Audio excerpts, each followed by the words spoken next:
gracias, mis hermanos. Que el Señor se glorifique. Y esas palabras, lo que el Señor quiere y puede hacer en cada uno de nosotros. Cuán importante es que el Señor se crezca en nosotros, que el Señor se glorifique a través de nosotros, que le podamos dar con nuestras vidas toda la gloria. Hoy y a partir de hoy vamos a comenzar una serie que va a durar varias semanas, que hemos titulado Razones por qué creer. Razones por qué creer. Hay, aunque usted no lo crea, la polarización del mundo. Si es cierto que Dios se está moviendo como nunca antes, sabemos que el mundo está yendo precipitadamente camino contrario a Dios. Hay una escasez de fe. Estados Unidos, que era una nación esencialmente devota a Dios, cristiana, conocida como una nación donde habían muchos cristianos, Estados Unidos se está convirtiendo, si no le ha pasado ya, tal y como le pasó a Europa, y Estados Unidos casi que podemos considerarla una nación post-cristiana, una cultura post-cristiana. O sea, donde el cristianismo vino y pasó y ahora hay otra mentalidad. El mundo, hay tremenda escasez de fe en el mundo. El mundo está siendo sacudido por la incredulidad. Como ustedes saben, en el siglo XIX se institucionalizó una premisa teológica, y todo pasó en el siglo XVIII. Ahí fue el surgimiento de todo tipo de pensamientos donde Dios estaba muerto, donde la religión era el opio de los pueblos, y eso trajo como consecuencia la evangelización, si así le pudiéramos llamar, la evangelización mundial de la filosofía atea, la premisa de que Dios no existe. Se han fundado países y gobiernos que por décadas llevan enseñándole a sus pueblos que Dios no existe, que el hombre es la máxima expresión y que el hombre es su propio Dios. Hay países que en este momento la religión predominante es el ateísmo. No que no haya cristianos, Dios sigue moviéndose. Donde quiera que hay una cortina tratando de impedir que Dios entre, a Dios no se le puede impedir que entre en ningún lugar. Pero no deja de ser cierto que el diablo está haciendo de las suyas en el mundo entero. Por eso nosotros queremos contrarrestar lo que vemos aquí en Estados Unidos, lo que vemos pasando en Miami, en nuestra ciudad, en el mundo.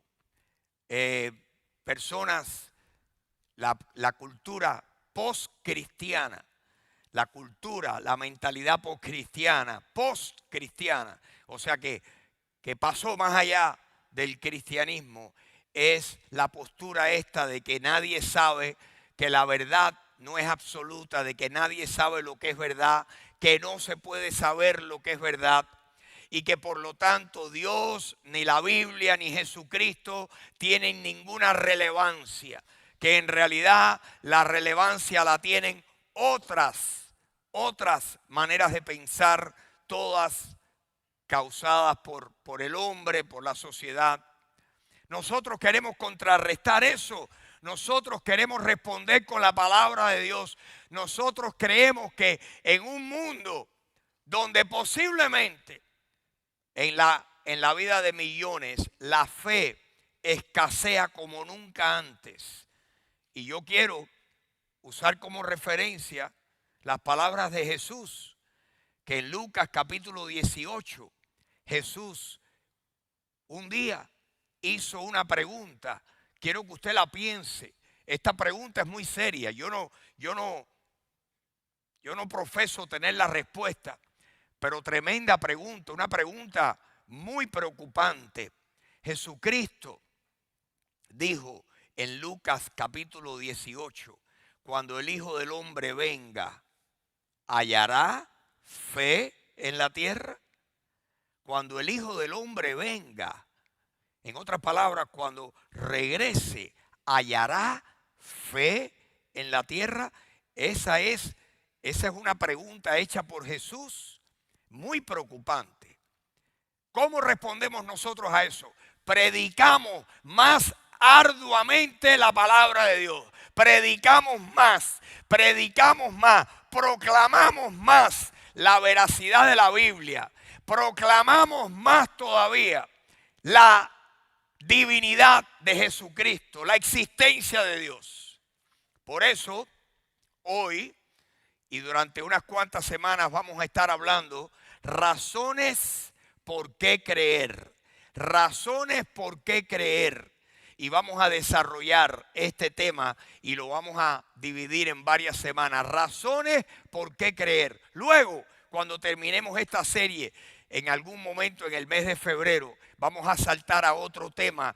Y el tema que vamos a tratar, la serie que vamos a hablar, es acerca de amor, romance y matrimonio. Y vamos a hablarle a los que son, ¿verdad? Como Armando Manzanero, romántico primero.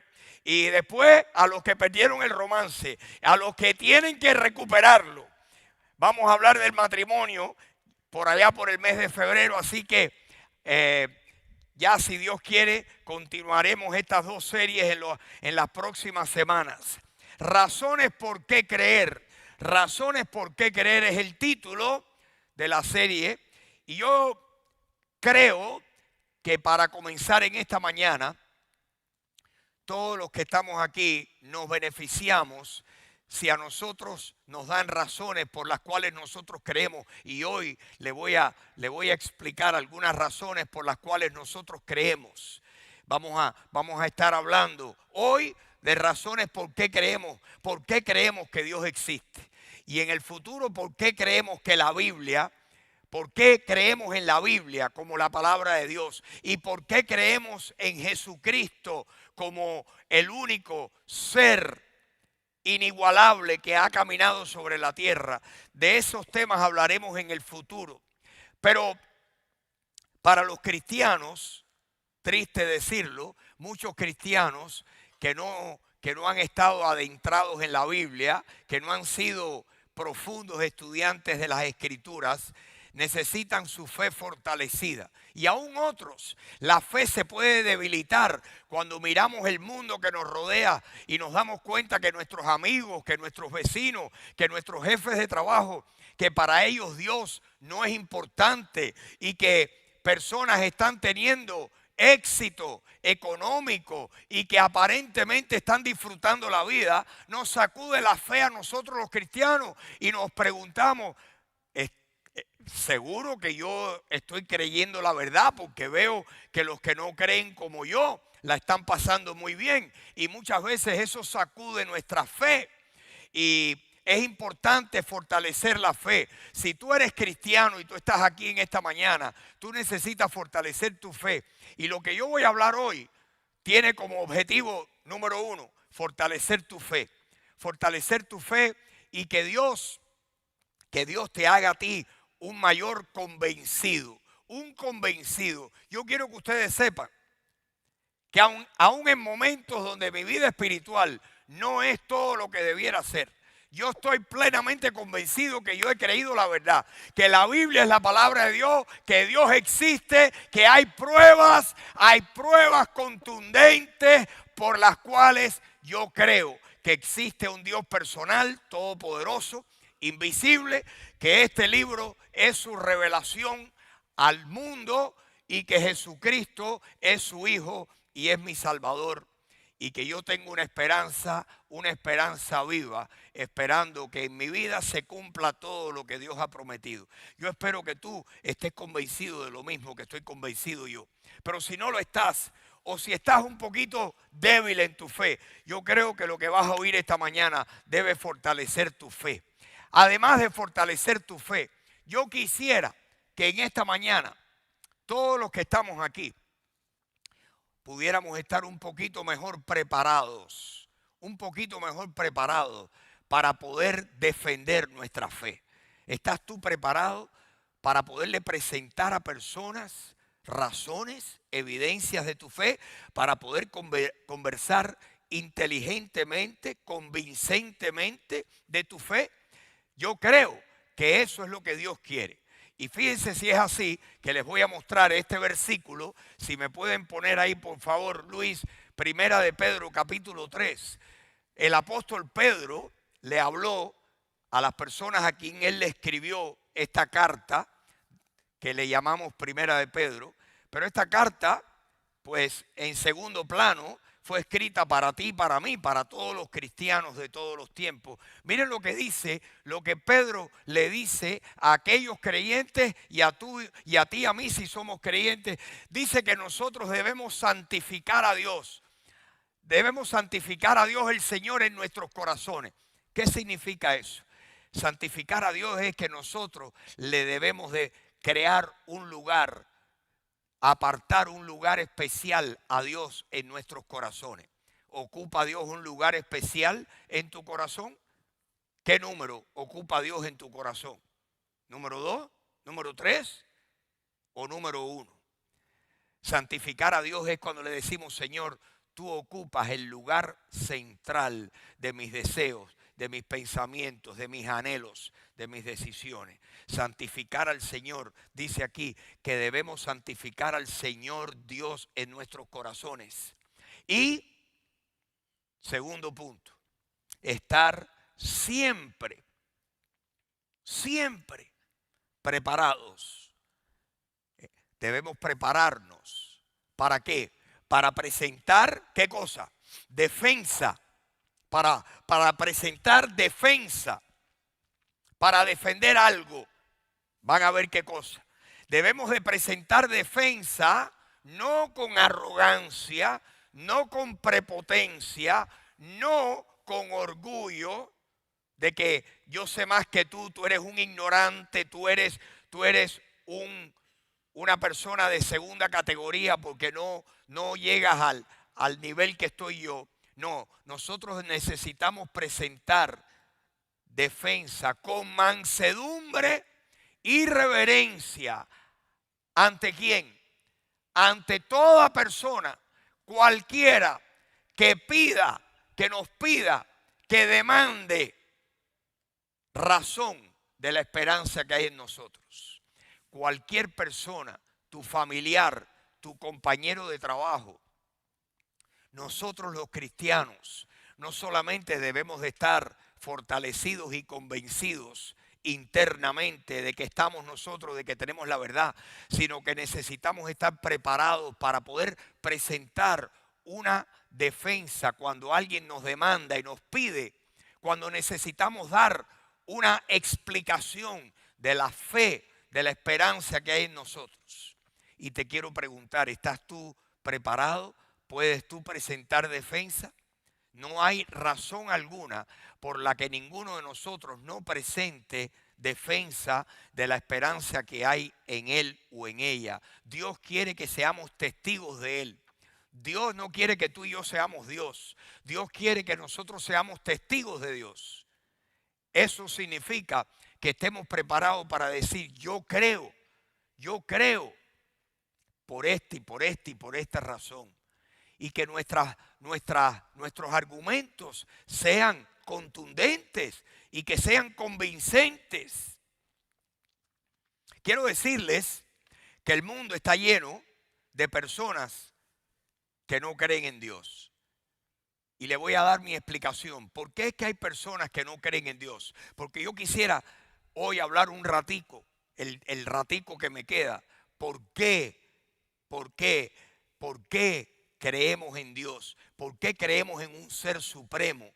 ¿Por qué creemos que existe un ser poderoso, supremo, invisible, que no podemos verlo, pero vemos la evidencia de su presencia, de su realidad? ¿Por qué es que hay personas que no creen en Dios? Bueno, para darles mi primera razón, mi opinión, es que hay personas que han sido instruidos erróneamente.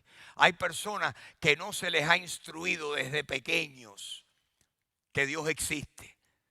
Y lo que pasa en nuestros hogares o lo que pasa en nuestra escuela, cuando un jovencito o una jovencita llega a la escuela y su maestro, que es una figura de autoridad, una figura de mucha influencia en la vida de un niño o de un adolescente, cuando un maestro se expresa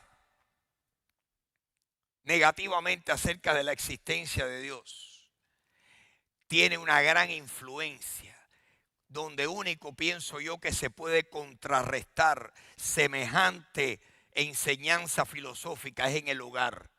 Les contaba a la reunión anterior que yo tengo 8 nietos. Todos en su propia forma son un dolor de cabeza. Pero uno de los 8 es un dolor para aspirina de Excedrin, de extra strength. Uno hay que tomarse 3 aspirinas. Ese, desde que tiene 6 años, 7 años, ha hecho unas preguntas desafiando la existencia de Dios. ¿Y por qué si Dios? Y yo digo, pero ¿de dónde el mocoso saca esas ideas? De algún lugar le viene y no es de papá ni de mamá. Algo le pasa por el cerebro que es contrario a Dios y hay que darle respuestas buenas y contundentes, porque cuando crezca, si a los 8 años tiene preguntas difíciles, ¿qué va a pasar a los 20? Si alguien no lo inyectó y lo vacunó. Así hay muchas personas que no han sido instruidos adecuadamente y muchas personas se convierten en ateos porque no se les ha enseñado a creer en Dios a la edad donde eran enseñables. Y luego, con el andar de los años, cuando ese tronquito, cuando ese arbolito crece y los troncos se ponen gordos y ya el tronco forma su propia forma, ya es mucho más difícil hacerle cambiar de opinión. Yo creo que hay otra razón. Es que los hombres, hay personas que no es cuestión de mala instrucción.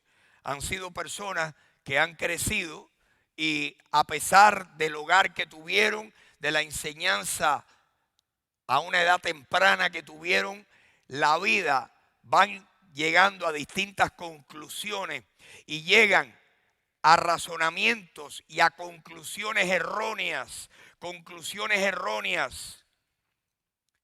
Quiero que vean un pasaje bíblico para que vean algo interesante. Si me pueden poner, por favor, Salmos capítulo 14. Salmos 14.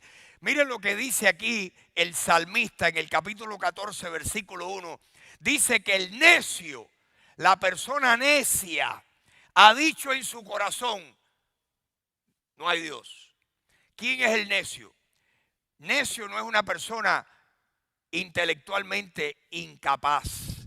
Puede que sea muy capaz y muy inteligente. El necio no es el que es necio por su capacidad intelectual.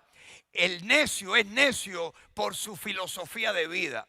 El necio es el que no oye, no es enseñable, no hay quien le pueda decir nada porque él se ha convencido de sus propias conclusiones y se cree que está en lo cierto. El necio, su peor defecto es que se cree que está en lo cierto siempre. Y eso lo ha convertido en un necio. El que no es enseñable, el que no es humilde, el que no reconoce que sabe muy poco y que le falta mucho por aprender, el que no es capaz de reconocer eso, y aquí intelectualmente se cree que sabe mucho y que es la candela, y que nadie tiene que enseñarle nada porque ya él lo sabe todo.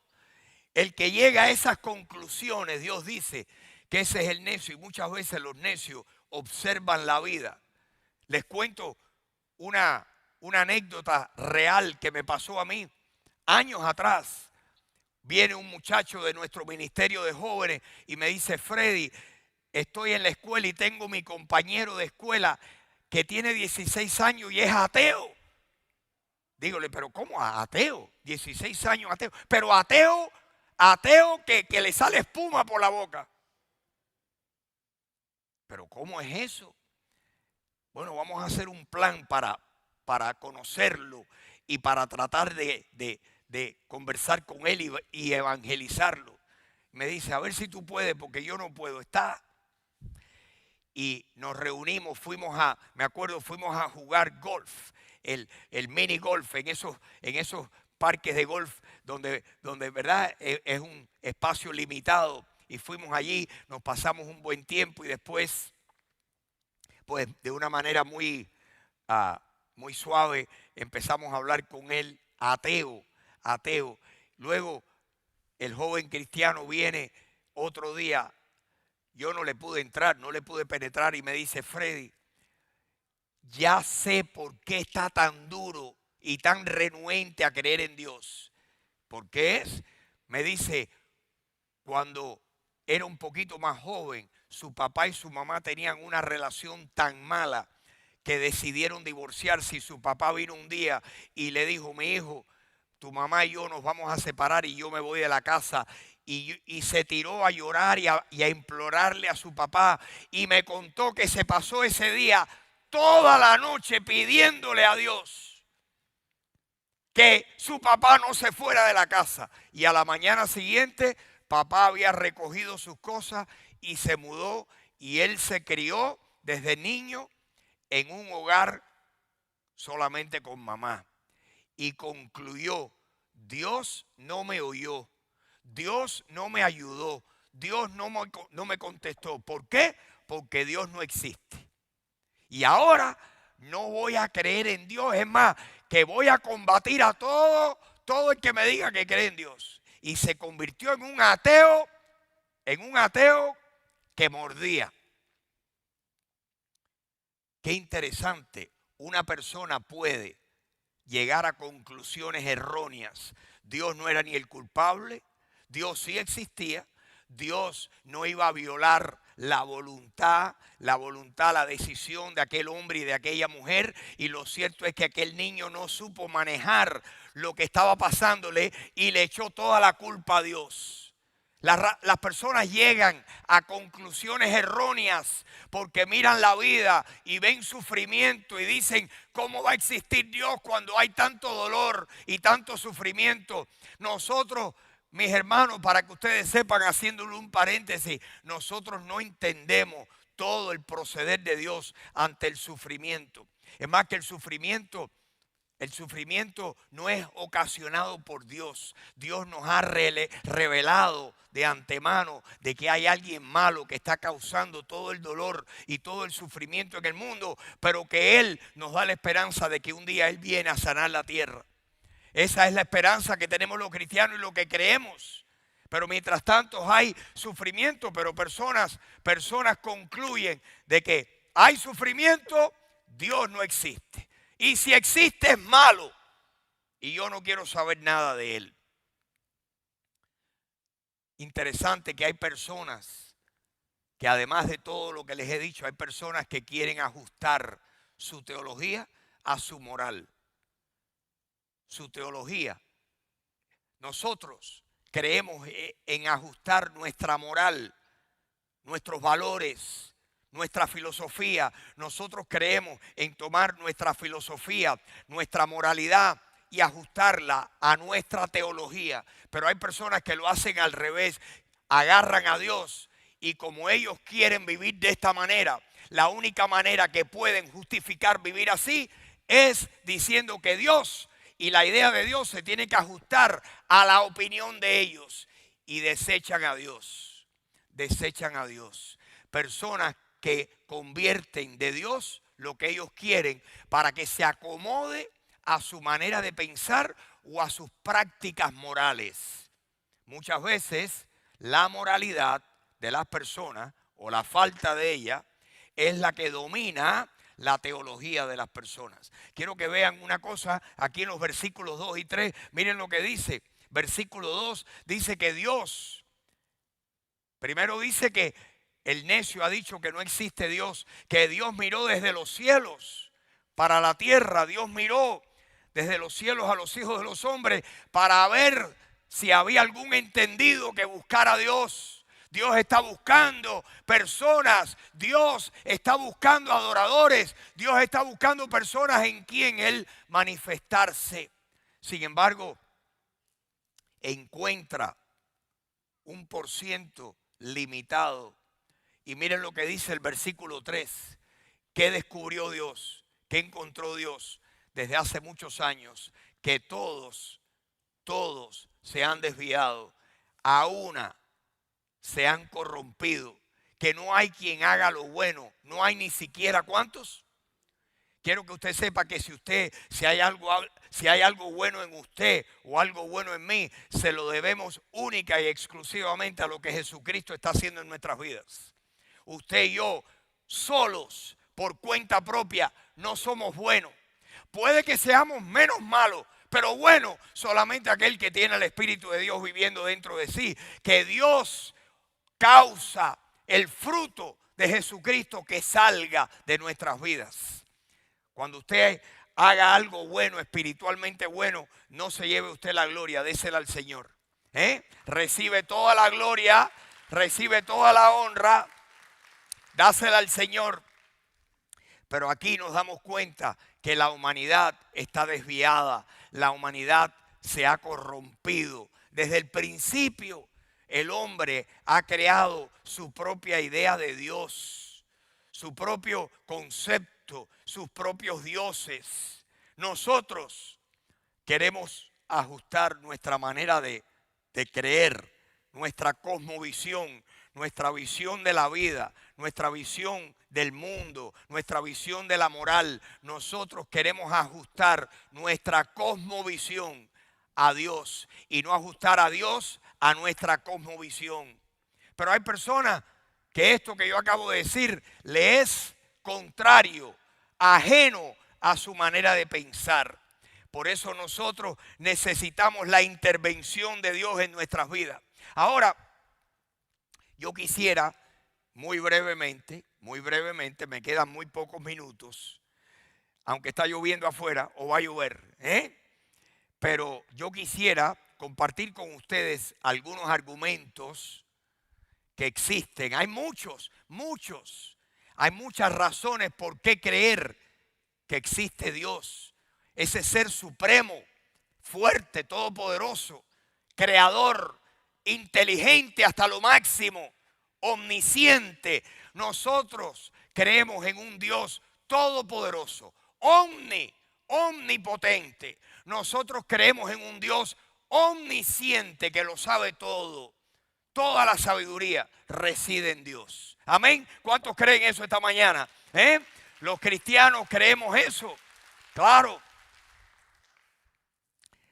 Déjenme comentarles algunos principios, algunas razones por qué creer que Dios existe. Primero, déjenme hablarles brevemente de Tomás de Aquino, aquel teólogo de hace muchos siglos que formuló razones para creer en la existencia de Dios y dio sus argumentos. Se conocen como los 5 argumentos. Yo no tengo los 5 aquí, tengo otros que él no compartió, pero hay mucha enseñanza acerca de esto que se llama defender la fe. La apologética es esa palabra que significa hablar en defensa de. Cuando los cristianos presentamos una defensa de nuestra fe, estamos utilizando la apologética cristiana, que es defendiendo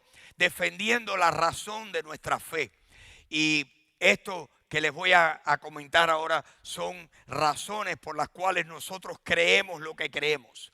Déjenme hablarles en primer lugar de ese concepto del movimiento. Ustedes saben que el universo tiene infinidad de cosas. Los planetas, los astros, el universo está en constante movimiento. Y sin embargo, Cada objeto que está en movimiento no tiene fuerza, no tiene energía intrínseca para moverse. Por ejemplo, esta mañana a las 6:15 de la mañana salió el sol. ¿Cuántos creen que mañana, lunes, usted quisiera que no saliera el sol y poderse quedar en la cama? Pero ¿cuántos creen que a las 6:15 va a salir el sol mañana?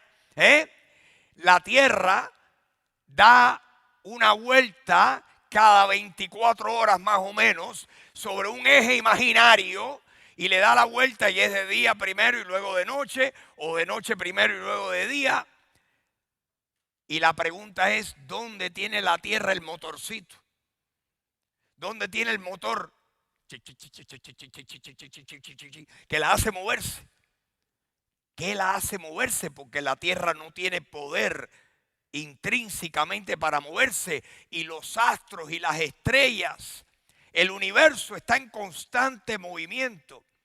Y la pregunta es, si cada objeto que está en movimiento hoy, lo estuvo ayer, lo estuvo hace 100 años y lleva cientos, si no miles de años en movimientos, ¿de dónde viene la energía si no es suya propia para que las cosas permanezcan en movimiento si no tienen energía para moverse por sí solas? El principio de movimiento nos lleva a la conclusión de que tiene que haber una fuerza externa que mueve el universo, que mueve la Tierra, que mueve el Sol, que mueve la Luna, que mueve los astros, que mueve las estrellas. Y esa fuerza nosotros le llamamos Dios.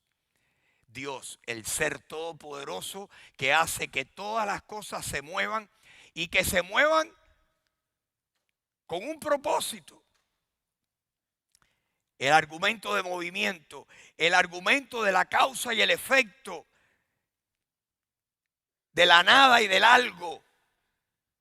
Dice el pensamiento que la nada no puede producir algo. Nada solamente produce ¿qué? Nada.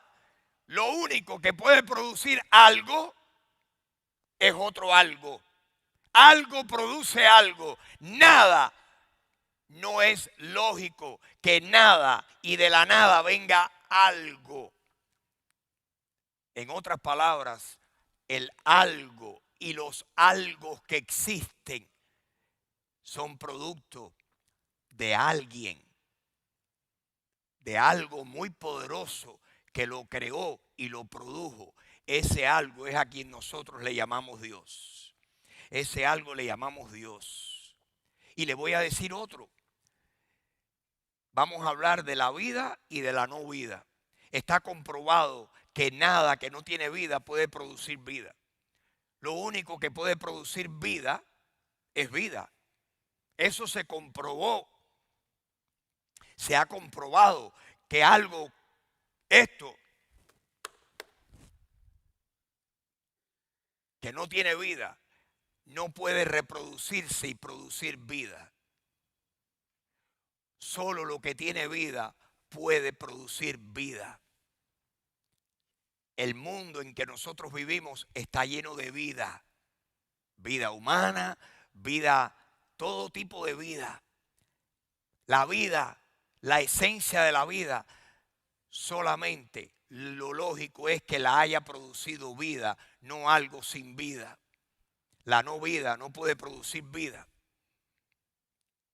Esa vida original es a quien nosotros le llamamos Dios. Ese es Dios, el que tenía vida preexistente. Él es la primera causa. La primera causa. La causa y el efecto dice que cada efecto es el producto de una causa. Y el efecto un día se convierte en la causa de otro efecto. Y ese efecto se convierte luego en la causa de otro efecto. Pero si vamos en una cuenta regresiva y vamos de efecto para causa, y la causa para un efecto y para otra causa y para otro efecto y para otra causa, y llegamos hasta el final, ¿qué nos encontramos del otro lado? Nos encontramos la primera causa. La primera causa. Y esa primera causa es a quien nosotros le llamamos Dios. ¿Y qué pudiéramos decir del siguiente argumento? El argumento que dice que el mundo, que el universo tiene orden y diseño. Orden y diseño. Esto se le conoce como el argumento teleológico de orden y diseño. El mundo tiene diseño. El mundo, si tiene diseño, implica que tiene que haber un diseñador, una inteligencia que está detrás del diseño. Nada que tiene orden y diseño viene del caos. El caos no puede producir orden y diseño. El caos nada más que puede producir caos. Solamente el orden y el diseño puede producir orden.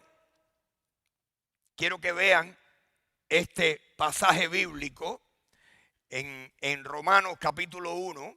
Romanos capítulo 1, versículo 18. Aquí el apóstol Pablo le habla a los romanos, pero nos habla en segundo plano a usted y a mí, a cualquier cristiano que está leyendo las Escrituras. Lo que escribió Pablo, inspirado por el Espíritu Santo. Pablo le dice a los romanos, le dice, quiero decirles que la ira de Dios se revela desde el cielo contra toda impiedad e injusticia de los hombres que detienen con injusticia la verdad. En otras palabras, Pablo les está dando un recuento de cómo se siente Dios, que desde la creación del mundo, la humanidad le ha dado la espalda a Dios. Y no solamente le ha dado la espalda, sino que han ido a propósito en contra de Dios y han negado las cosas que Dios les ha puesto muy claro delante de ellos. Han dicho, no me interesa, no me importa, me voy por mi camino y voy a pensar como me dé la gana. Es lo que está diciendo aquí, que la ira de Dios, que Dios tiene razón para estar airado con una humanidad que deliberadamente le ha dicho, lo que tú digas no me importa, los argumentos que tú me des no me interesan, yo voy en mi propia dirección. Por eso dice la Biblia que hay caminos que a los hombres le parecen derechos, pero su fin son caminos de muerte. ¿Sabía usted eso? Que hay caminos, que hay personas que toman su camino y están convencidos de que no les importa lo que piensen otros, pero su final no es bueno. Dios dice que su ira, que Dios tiene razón para estar airado contra un mundo que lo ha ignorado y ha negado todas las evidencias que Él le ha dado. La ira de Dios se revela desde el cielo, dice Pablo, contra toda injusticia e impiedad de los hombres que detienen con injusticia la verdad. Ahora la explicación, explícanos esto. Pablo, ¿qué quiere decir eso? Miren lo que dice el versículo 19. Que las cosas que se conocen de Dios para esa humanidad que ha tomado su camino y que ha dejado a Dios fuera, las cosas que de Dios se conoce, se les ha manifestado porque Dios se los ha hecho saber. Dios se lo ha manifestado. Dios no se ha quedado silencioso. Dios ha dado evidencia para que el mundo crea que Él existe y que Él es muy poderoso y muy grande. El mundo tiene razón para creer que tenemos un Dios grande. Y si las personas están convencidas de que tenemos un Dios muy grande, cualquiera que verdaderamente esté convencida de que Dios es un Dios grande, muy poderoso y muy consecuente, cualquier persona que llegue a esas conclusiones dice, a mí me interesa mucho alinearme con Dios. ¿No creen ustedes? Dice que lo que de Dios se conoce, se les ha manifestado, Dios se lo manifestó. ¿Qué cosa le manifestó Dios a la humanidad desde el principio? Desde el principio, mis hermanos, miren lo que dice el versículo 20. Las cosas invisibles de Dios. Cosas invisibles. ¿Qué cosa es lo que es invisible de Dios? Su poder, su divinidad. Es invisible al ojo humano. Pero ¿qué es lo que el ojo humano puede ver? puede ver la evidencia de cuán poderoso y cuán divino es ese Dios, cuán grande es. Tú y yo no podemos ver con estos ojos las cosas invisibles de Dios, pero podemos ver los frutos de lo que Dios ha hecho. ¿Y qué dice aquí? Que las cosas invisibles de Dios, su eterno poder y deidad, se hacen como claramente ¿qué? Visibles. ¿Desde cuándo? ¿Desde cuándo? Desde la creación del mundo. ¿Cómo se entienden? ¿Cómo es que podemos entender que Dios es poderoso y grande y sublime y santo? Dice que eso se hace evidente y visible desde la creación del mundo. Que esas cosas, esas características de Dios se entienden por medio de las cosas que están hechas.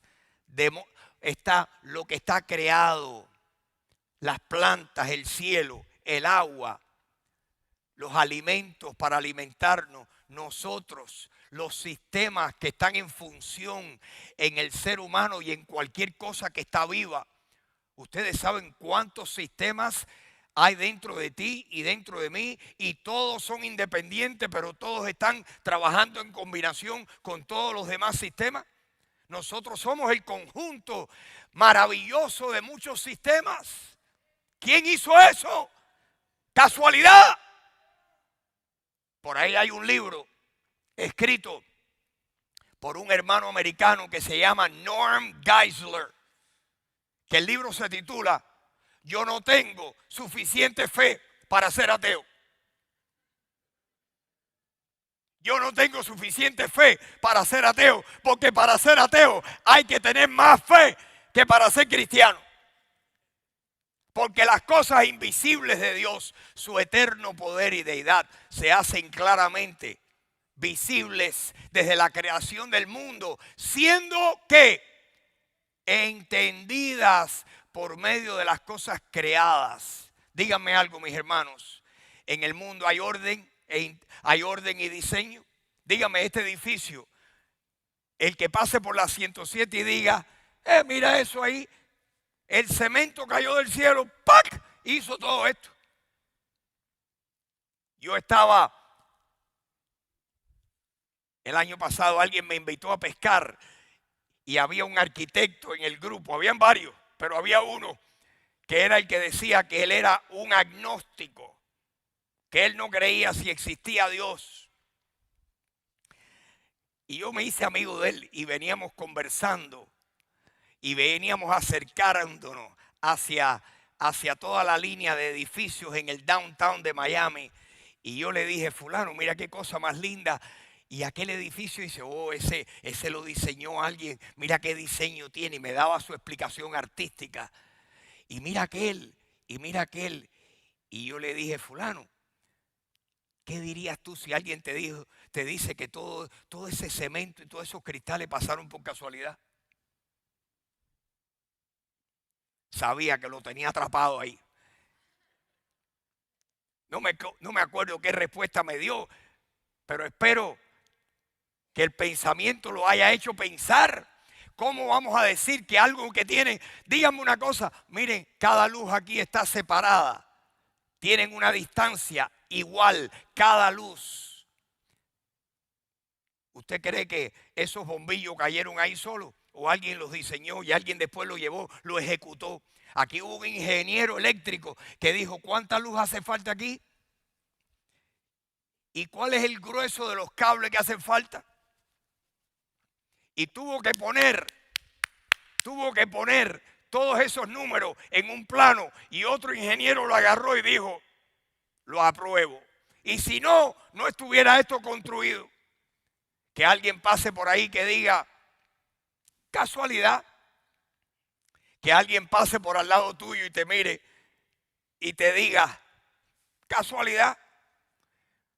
Algunos de nosotros también somos garabatos, porque la vida nos ha rodado ponchado, pero no somos casualidad. Casualidad no somos. Claro que no somos casualidad. Tú nos creaste con un propósito para tu nombre glorificar y cada día sobre la tierra proclamaremos tu gran bondad. Amén. Y así es, diseño y orden. Por ahí hay unos científicos que se han rebelado contra la famosa o infame teoría de evolución. La teoría de evolución dice que todo pasó por casualidad. Casualidad multiplicada por millones de años. Tenemos todo lo que está vivo, toda la materia, todo el mundo. ¿Y cómo fue originalmente? Pues había una sopa. Había una sopa en un pantano químico. Y allí había una sopa y de repente hubo una explosión y toda la sopa salió volando. Y de repente parte de la sopa se convirtió en un pájaro. Y la otra parte se convirtió en un cocodrilo. Y la otra en un chimpancé. ¿Y qué fue eso? ¿Cómo fue eso? ¿Cómo se llama eso? Big Bang. Tremendo paquete, sería eso en cubano. Tremendo paquete, comerse el paquete ese. Big Bang. Y que haya gente educada que digan, ¿y cómo existe el mundo? Big Bang. Yo pienso que nosotros tenemos una explicación y hay cientos, si no miles de científicos que han dicho, este paquete no me lo sigo comiendo. Y saben que hay un movimiento ahora en el mundo científico que se llama el movimiento de diseño inteligente. Intelligent Design.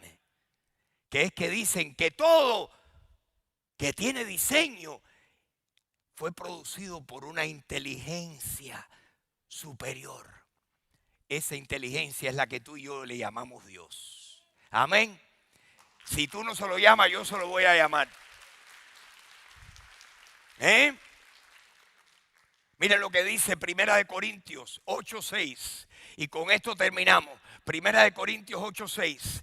Para nosotros, sin embargo, para otros quizás no, pero para nosotros solo hay un Dios, el Padre, del cual proceden, ¿cuántas cosas? Todas las cosas. Y nosotros somos para Él. ¿Y qué más existe para nosotros? Y un Señor que se llama Jesucristo, por medio del cual son todas las cosas y nosotros somos por medio de Él. Dios es el creador y el sustentador de todo lo que tú y yo vemos. Dios nos creó y Dios nos sustenta. Dios nos sustenta y este mundo todavía existe y no ha reventado porque tenemos a un Dios todopoderoso que lo sustenta en su mano. Y por eso nosotros creemos que es razonable y que hay razón para nosotros creer en un Dios personal. En un Dios personal y un Dios que se reveló al hombre. La revelación general de Dios es la creación. La revelación específica de Dios son las Sagradas Escrituras. Y después la revelación de salvación es nada menos que el Espíritu Santo.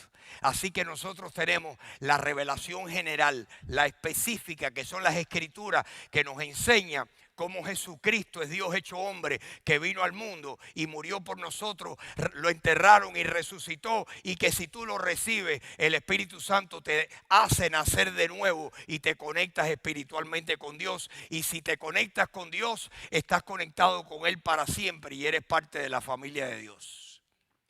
Esa es la revelación que nosotros como cristianos tenemos y en eso confiamos. Y mi oración en esta mañana es que si tú estás aquí y nunca has tomado la decisión de recibir a Jesucristo, yo le pido a Dios que en esta mañana tú consideres tomar esa decisión hoy. Es algo que pasa adentro, en el corazón, donde uno dice, Dios, yo no lo entiendo todo, pero yo creo que tú existes. Y yo creo que Jesucristo es tu Hijo. Y que Él murió por mí. Y yo creo que resucitó. Y yo lo recibo como mi Salvador. Le voy a pedir a todos mis hermanos que se pongan de pie y despedimos esta reunión.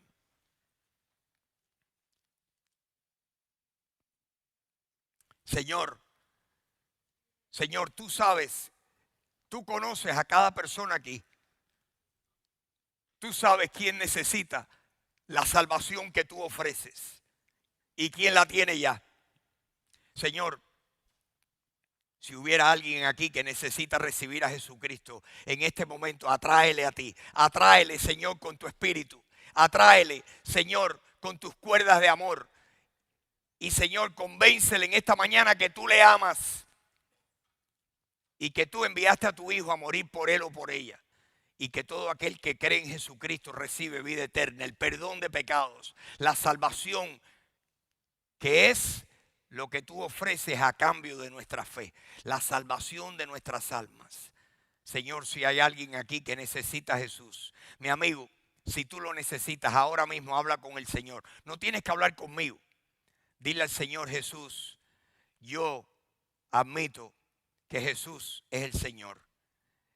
Y yo reconozco que murió y resucitó por mí. Y yo en este momento te abro mi corazón, pongo mi fe en Jesucristo. Quiero que me dé Jesús vida eterna en este momento. Si lo haces de corazón porque nunca lo habías hecho antes, hoy puede ser el primer día de tu conexión espiritual con Dios, de tu nacer de nuevo, de tu tener vida eterna y perdón de pecados para siempre. Gracias a Jesús. Hazlo, por favor. Dile: Jesús, te invito a que seas mi Salvador en este momento. Hazlo. Si no lo has hecho antes, hazlo en este momento. Señor, habrá alguien aquí, Señor. Tú lo sabes. Mírale su corazón y dale vida eterna. Mi amigo, mi amiga, recibe a Jesús. Como lo hice yo un día. Y sé que el Señor perdonó todos mis pecados y me dio vida eterna. Señor, en esta mañana, fortalece nuestra fe. Ayúdanos, Señor, a estar animado de que verdaderamente hay razones inteligentes, razonables, para creer que tú existes. Danos, Señor, la convicción de que tenemos buenas razones por qué creemos en un Dios personal. Y danos, Señor, convicción por qué creemos que la Biblia es la revelación tuya al hombre y que Jesucristo es tu Hijo que vino para darnos vida eterna. Señor, convéncenos de esas cosas. Te damos gracias en esta mañana. Gracias, te damos gracias. Señor, te pedimos que tú nos animes en el hombre interior y que nos prepares, Señor, a nosotros y a nuestros hijos, los que tienen hijos o familiares como ese nieto mío. Señor, que tú los ayudes para darle razones por qué creer, razones que cuando crezcan, que puedan ser firmes creyentes. Señor, te pido eso para todos mis hermanos aquí. Haz eso con nuestra familia, con nuestros amigos, con nuestros compañeros de trabajo. Utilízanos a nosotros para ser testigos tuyos y poder presentar las razones de la esperanza que hay en nosotros. Te damos gracias y te lo pedimos todo en el nombre de Jesucristo. Amén, amén y amén. ¿Quién le da la gloria a Dios? Dele la gloria a Dios. Mis hermanos, 1.000.000 de gracias por su paciencia, gracias por estar aquí. Los que puedan venir el miércoles, nos vemos a las 8 y vamos a orar. Muy buenos días.